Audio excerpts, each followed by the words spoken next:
Okay, welcome to the Peerpocalypse 2020 Scholarship Q&A.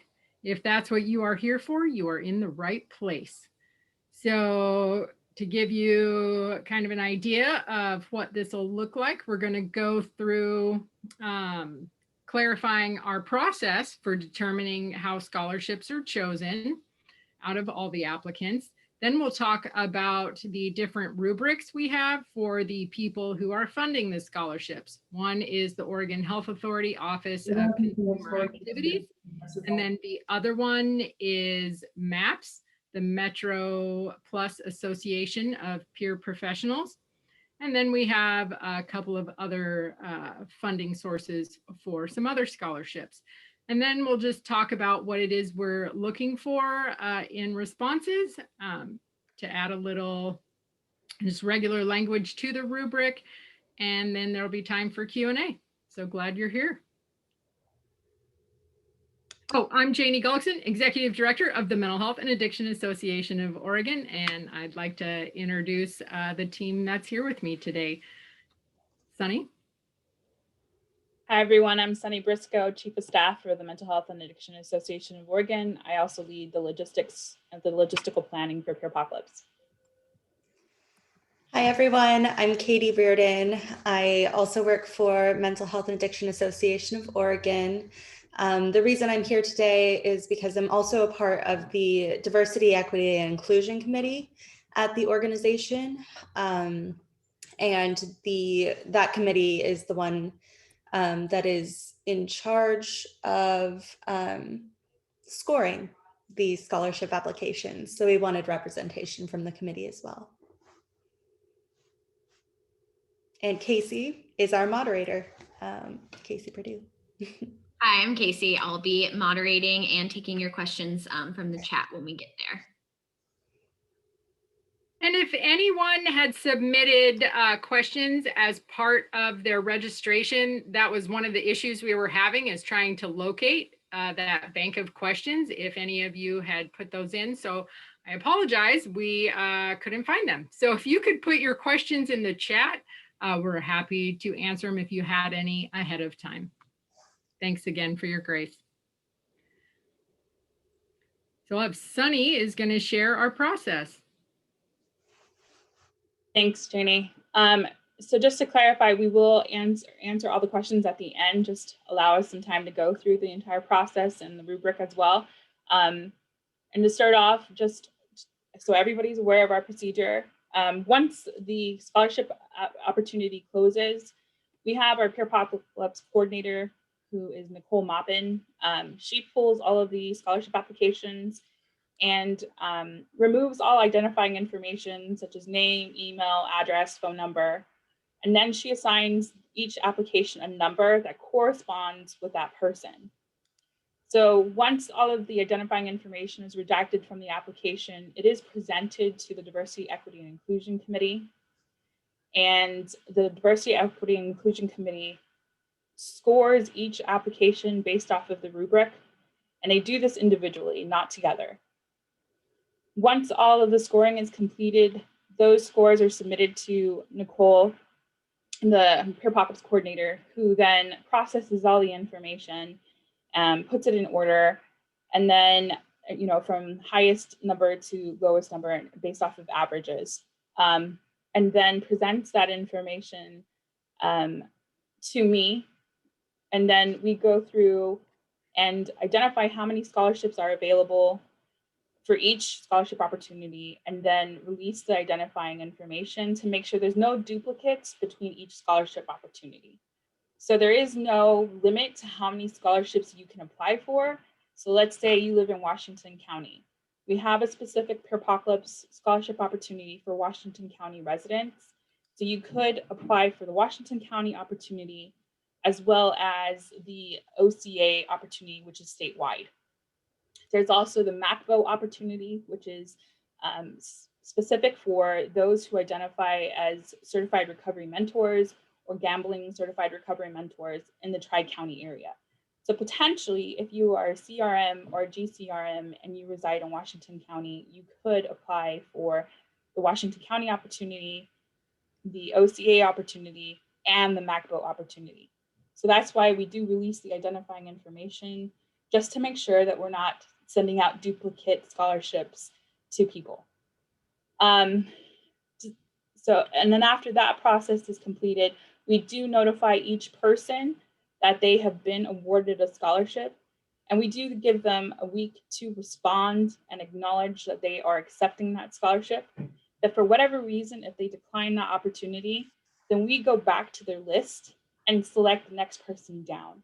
There's no replacing a person from outside of the opportunity. So for example, let's say you were awarded an opportunity, but it happened to be the same week that you're going on vacation and you didn't realize it at the time. So if you decline it, you can't say, I have a coworker who could take my place. We have to respect the fact that some people applied for the opportunity, and we go down the list until someone accepts that scholarship. I think that's it. We do, and I just want to make sure everybody's aware that this Q&A session will be available as a recording afterwards. We'll share it with social media so everybody is aware. And yes, the deadline for the Washington County, the MacBo, and the nationwide opportunity does expire on the 22nd, but because we're doing this Q&A now, we're going to extend it out one more week. Janie, Katie, did you have anything to add?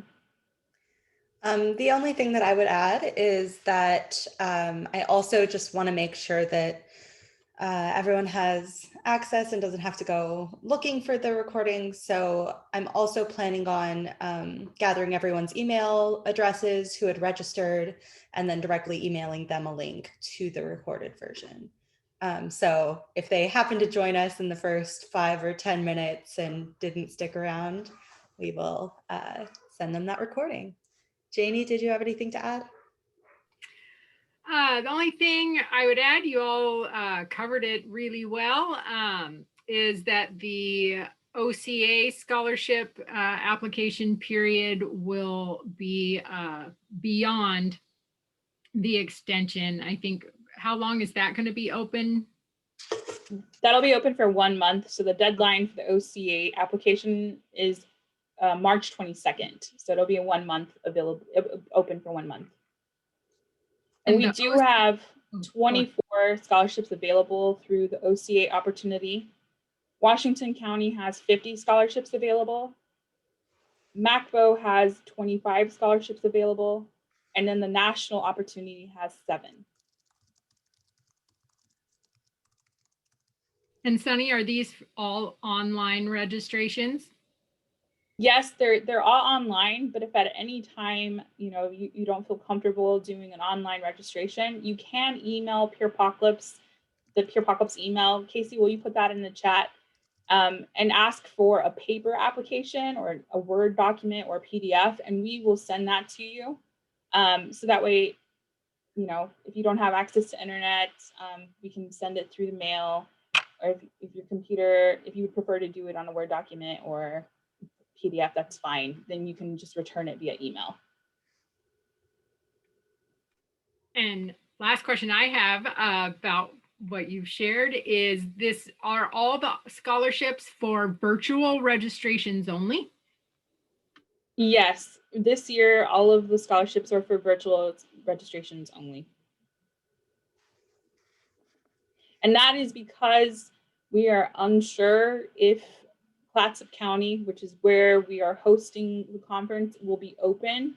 And it's still unsure of how many people can participate in the conference center once they do open. So at this time, we're just limiting scholarships opportunities to virtual. Perfect. Sunny, is now a good time for me to go over our scoring rubric? Perfect. So I'm going to start with our general Peerpocalypse scholarship application. And these are for... Excuse me. Before you guys get going on the general scholarship, this is Tamara Keller calling. I'm out here in Baker County. And if you guys could send me like a paper copy in the mail, that would be great, because I have like limited access to some of the social media that you're talking about. what can we do to get that set up for me for a scholarship? Absolutely. So if you want to drop, if you're comfortable with it, you can direct message Sunny or Janie or Casey or myself or the group, if you're okay with that, your address, and we can send out a paper copy of the application to you. Does that work, Sunny? Cool. All right. So I'm going to go ahead. Thank you for that question. That's important. Can somebody, after we do the Peerpocalypse conference today, kind of call me back and catch my information? I would feel more comfortable doing it that way. Yeah. So with that said, I would suggest that you call the main line, and then the main line, we can collect your information that way. So our phone number is 503-922-2377. Can you put that in the chat? Thank you, Casey. Okay, perfect. And then we will have time for questions at the end. I just want to make sure that we talk about the rubric first off. So I'm going to go ahead and share my screen really quick.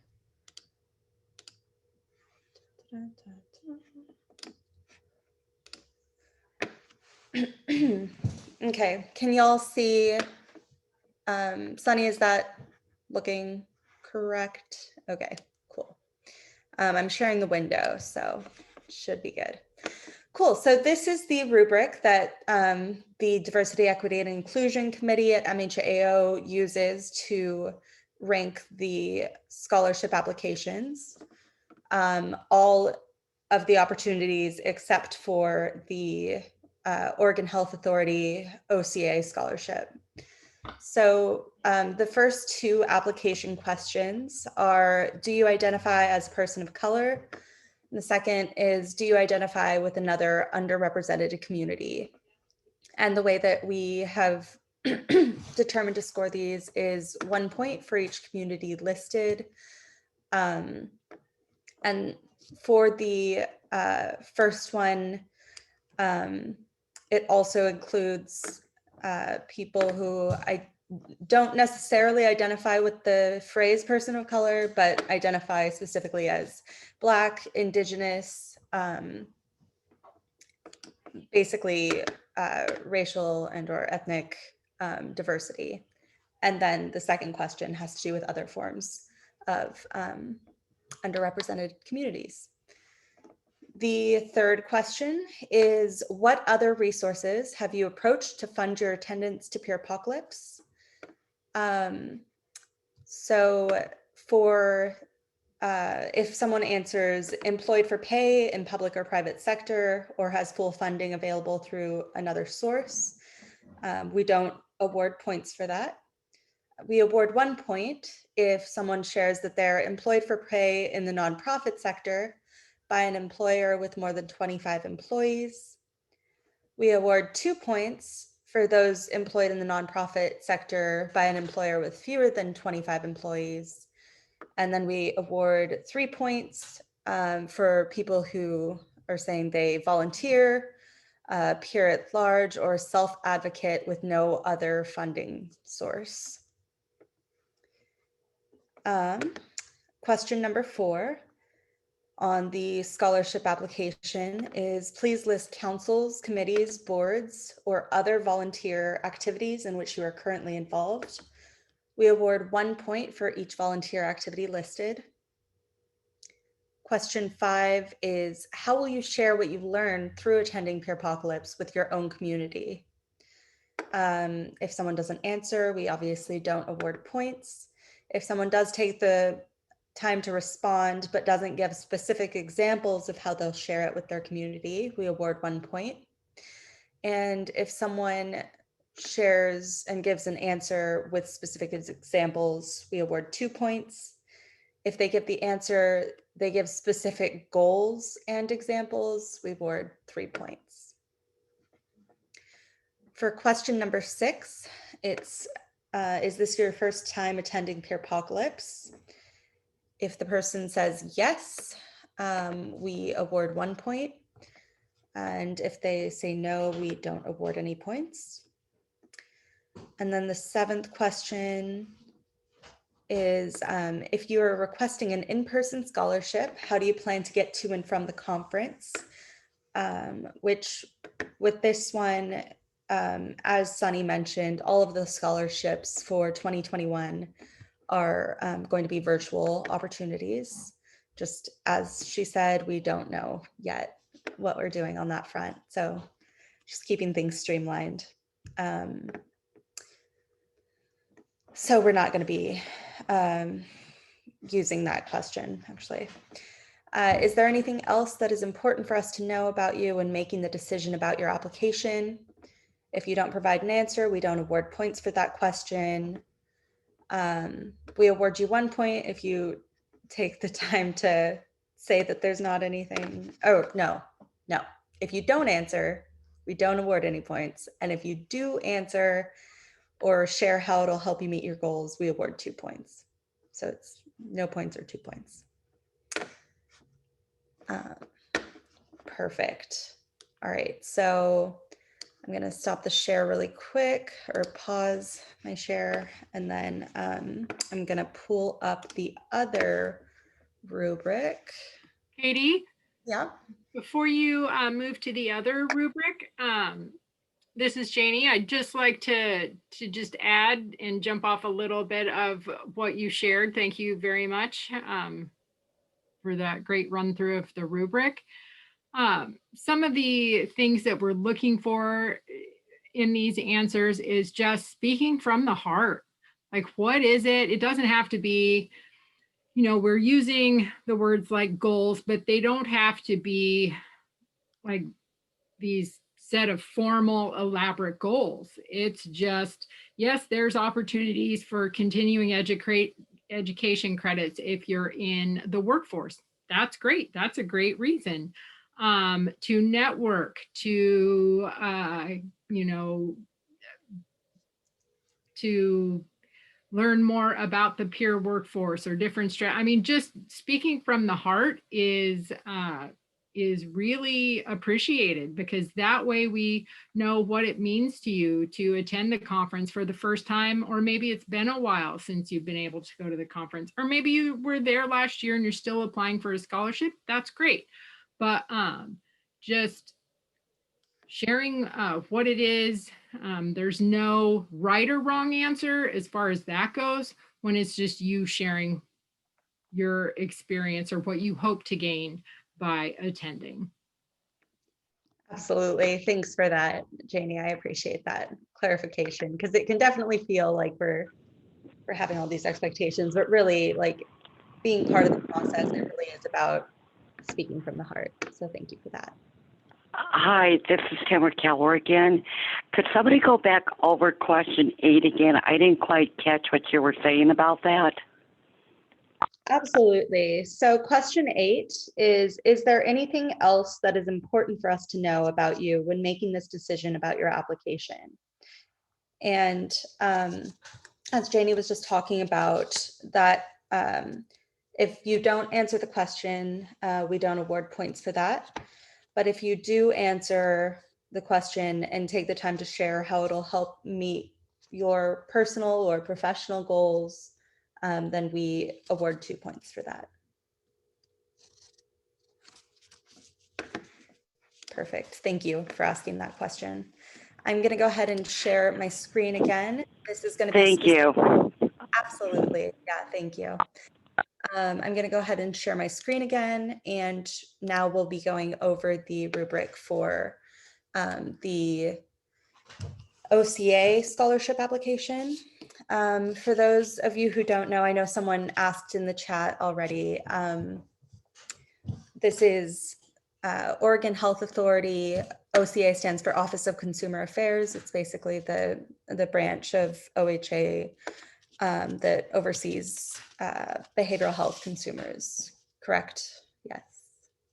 Okay. So this is, since they're awarding the or since it's their scholarship, they have their own evaluation rubric that they have asked us to use in determining these scholarship recipients.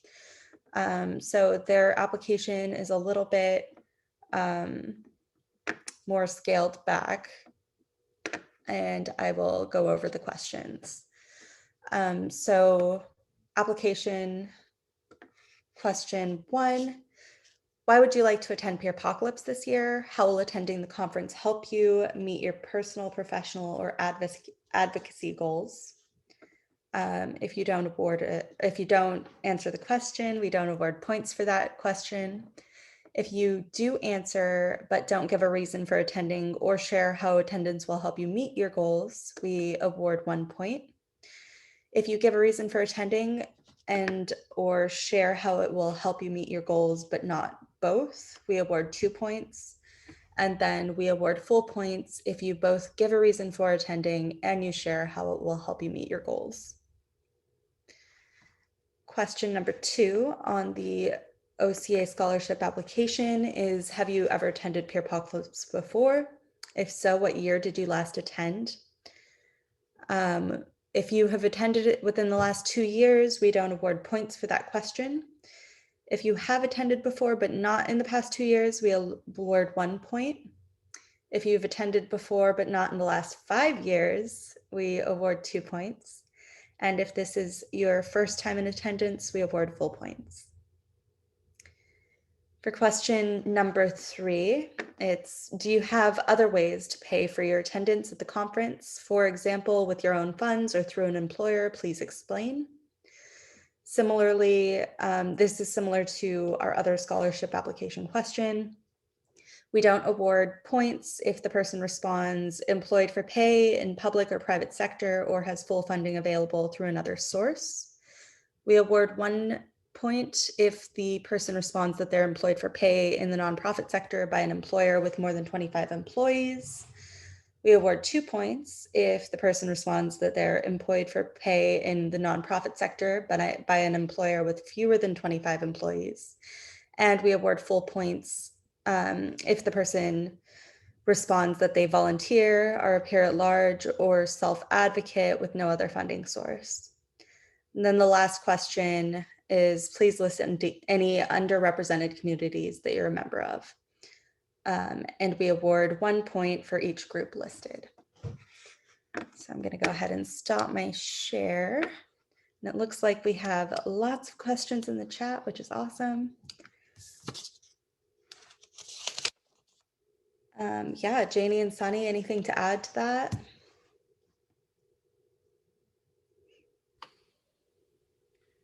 I think that, and this is just something I think is an oversight on our part that we need to probably add to the underrepresented groups, is at some place we should probably add veteran status as well. Oh, definitely. And we will accept that as an underrepresented group.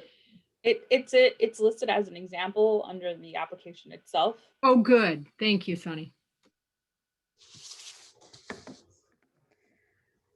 Perfect. So, Sunny, should we pivot to having...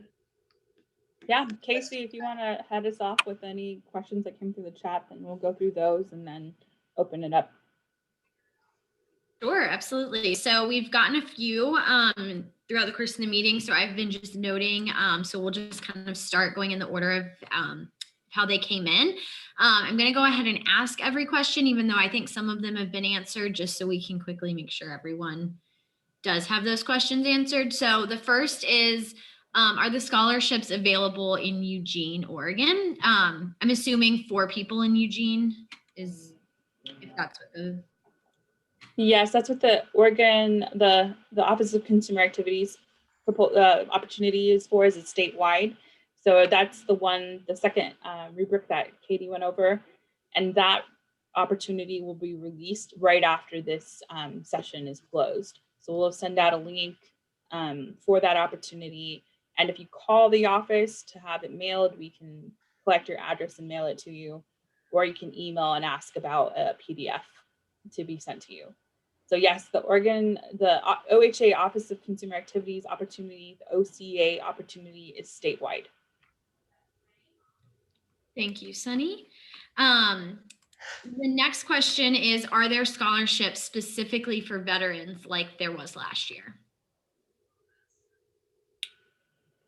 We're actually speaking to somebody about that opportunity right now, but we have not received a green light moving forward with that opportunity. But we're hoping that we can still work with that office to get those scholarships offered this year.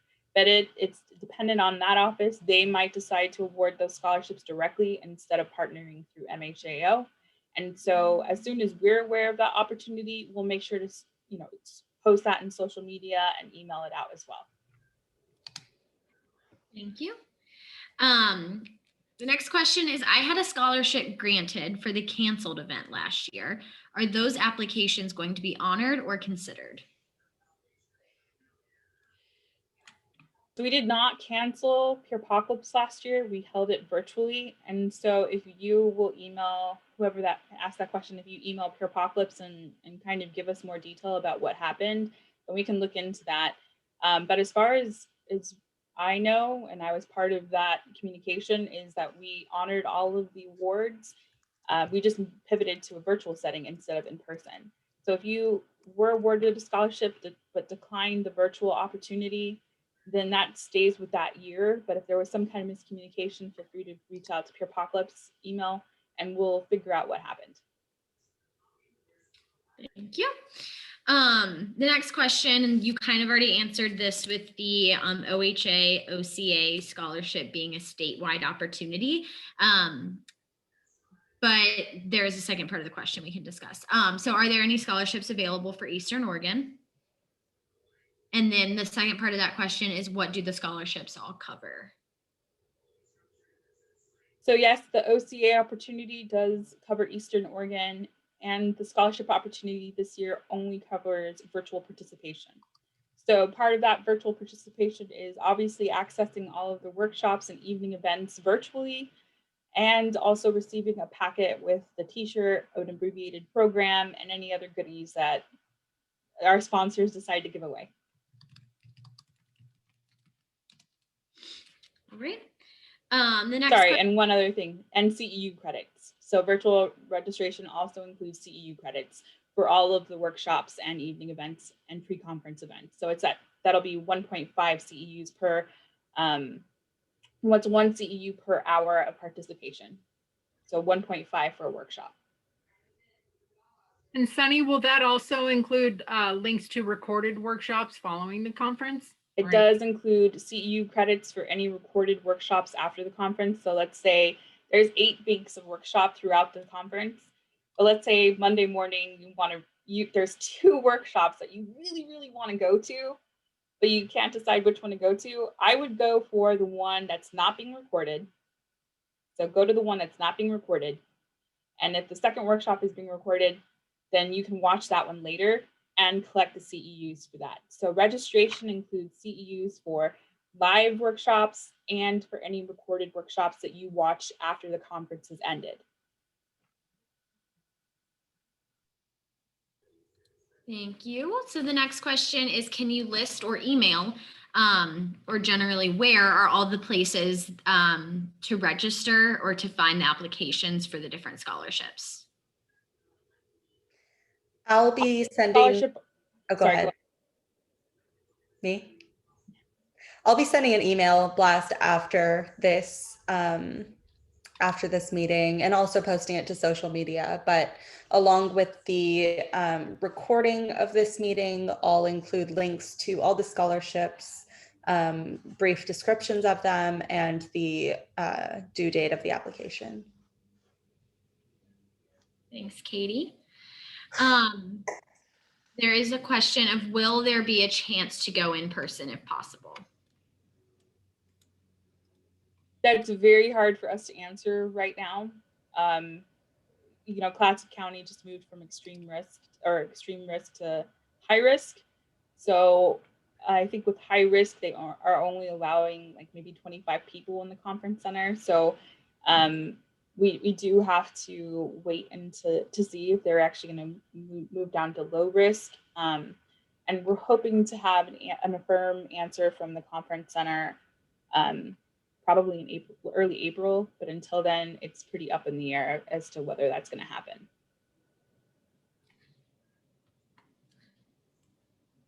The next question is, will you be sending these rubric point designations? Yes, so the rubric is actually embedded in the online scholarship opportunity, but we can also include that as an attachment to an email, or if we're mailing it in person, we can send that as an additional document.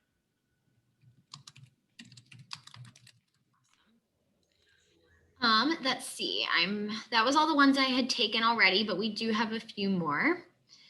The next question is, do low and no income / working class / impoverished count as underrepresented communities?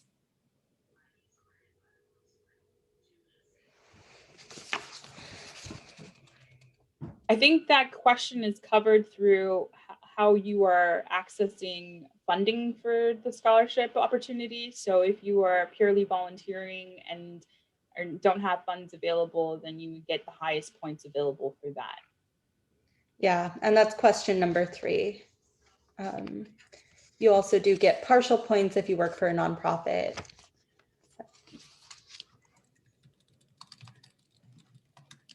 All right.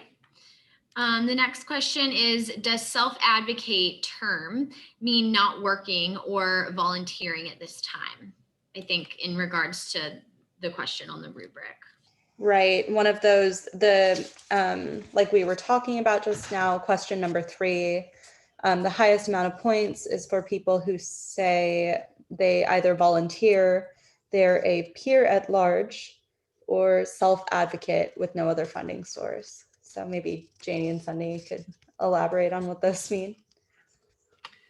The self-advocate could be someone who may be a part of a committee or some other type of advocacy work, or they may just be a person working on advocating for themselves in whatever area that is, whether it's services or policy or whatever. That's a really broad term, and someone can self-identify as a self-advocate however they want, and if they would like to elaborate, that's always welcome. And I just want to know, personal curiosity, maybe I should know this term, peer at large. What is a peer at large? So often when someone is not tied to any organization or committee or but attends or participates without any affiliation with any other organization or entity, they are a peer at large. Love that. Thanks, Janie. Thank you both. The next question is, how can we get our certification from last year? Let you all touch on that, but I will also put the email of Peerpocalypse in the chat again. Yes, and so if you attended Peerpocalypse last year, there should have been a CEU tracking sheet that was included in your program, and then you could also download that same sheet from the website. But if you didn't have access to that, you can email peerpocalypse@mhaoforegon.org and request a CEU tracking sheet, and then go back and retroactively fill that out. And then take a picture with your phone, or if you have access to the scanner, you can send it back to that email. And we will fill out the certificate of attendance and note how many CEUs were included in that and send that back to you. I would always recommend that you keep your CEU tracking sheet with your certificate, so that if you do have to turn that in for certification, you have a list of the workshops you did attend. If you don't have access to internet or email, you can also mail that in. And Casey, will you type in the address to MHAO? So yes. You can mail in your CEU tracking sheet and we will scan in that tracking sheet to have a copy on file, issue you a certificate of attendance, and mail back both the certificate and the CEU tracking sheet, so you have both for your records. Oh, I'll include the rest of the address in a second. The next question here is, will attendance of today's Zoom meeting help us to be more eligible?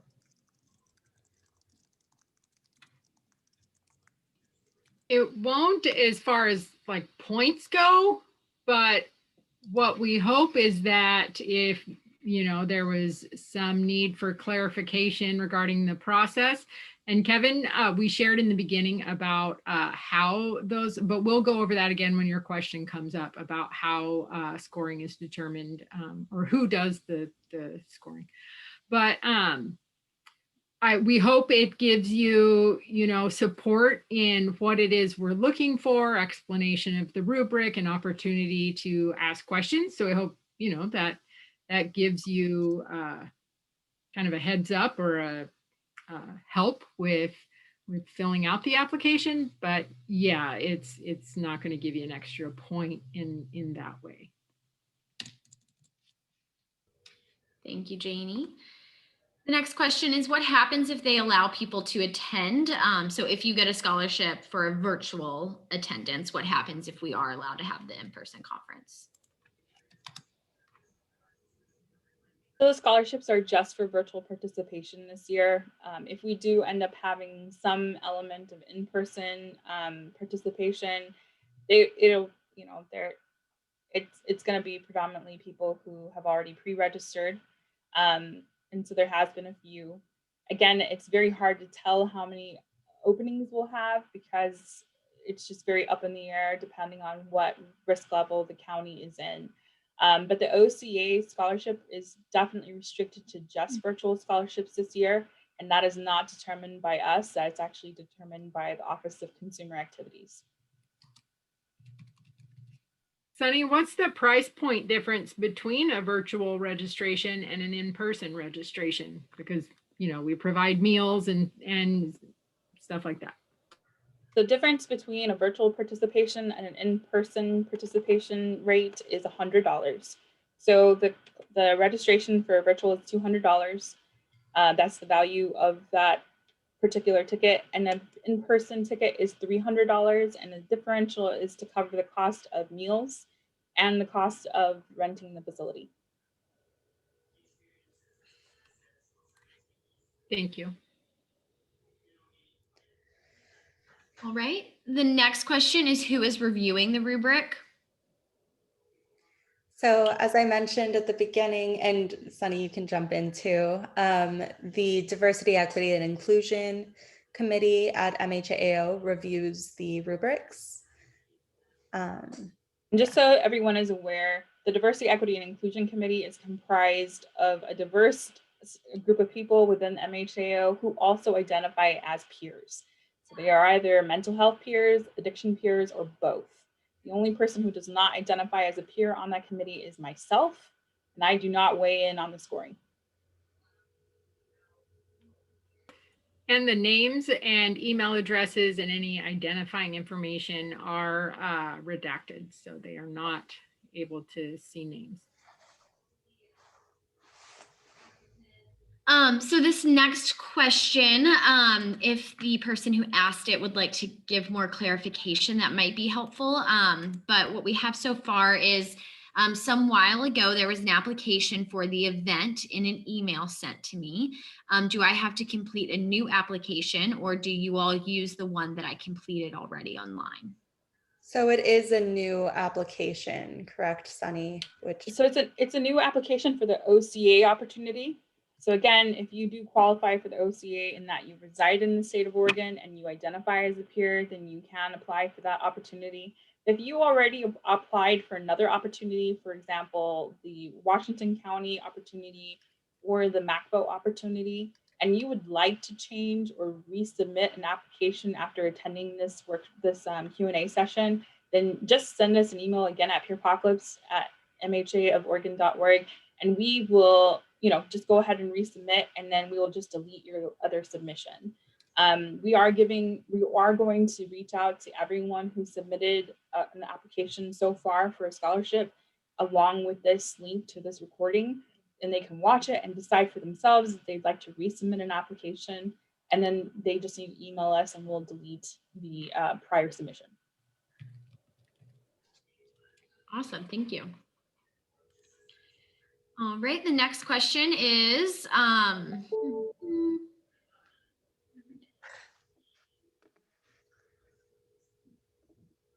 one second.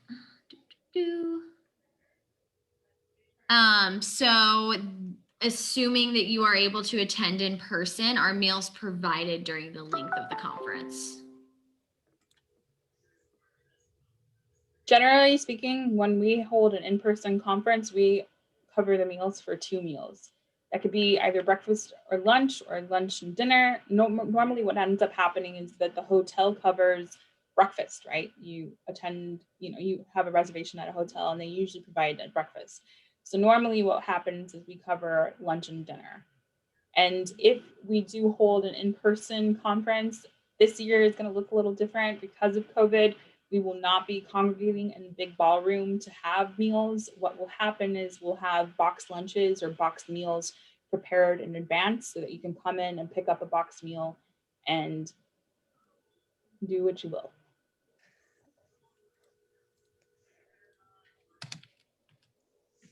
Thank you. That is all the questions in the chat.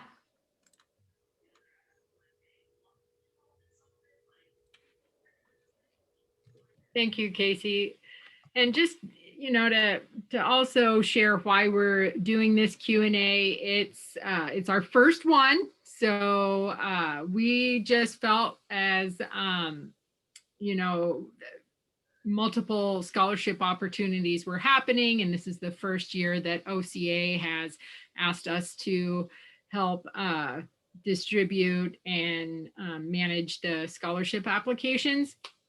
We really wanted to create a transparent process, have folks know what it looks like behind the scenes, as well as what these rubrics mean. I know for myself, I've had questions on scoring rubrics before, wanted some more information, and just felt like this might be a great way to help support that. And we're just really excited about the interest and the attendance for this Q&A session too. So thank you.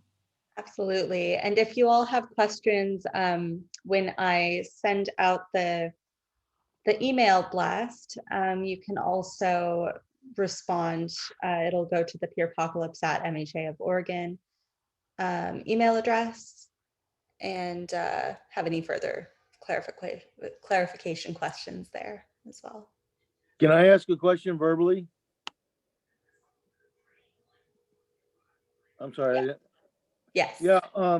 Would it help our chance if we didn't need to stay on site? Like say in my case, if I could commute down from Camp Raialea and rent my own hooch up there or something. So all of the scholarship opportunities this year are virtual, just because we're not sure if we're going to be able to do it in person or not. So no, unfortunately not this year.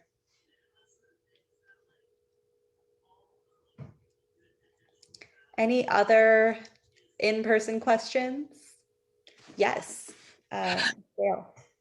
Yes, I was wondering, are all the applications available on the thing that you sent out?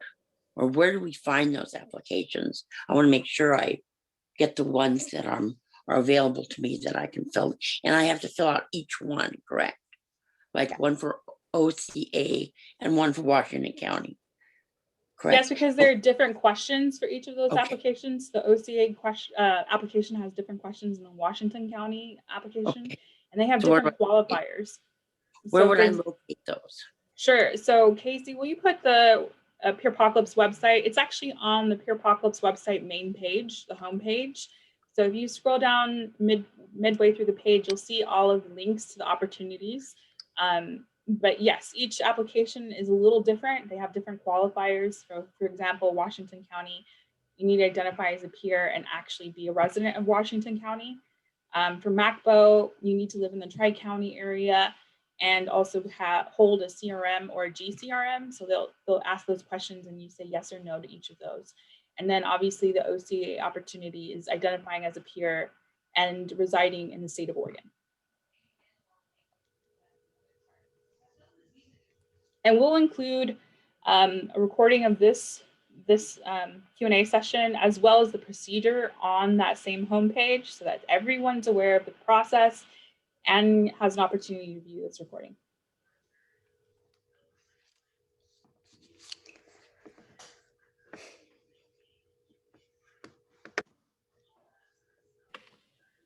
Any other final questions?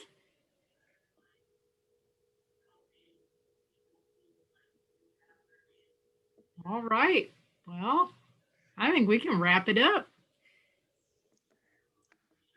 Thanks everyone for joining us. And again, as Katie shared, when she gets out the recording and the links and all of the information she'll be sending out after this meeting. If you have any other questions, just respond to that email or email us at Peerpocalypse or give us a call. Thank you so much. Thanks, Perfect. Katie. Thanks, Sunny. Thanks, Casey. Thanks, everyone. Bye.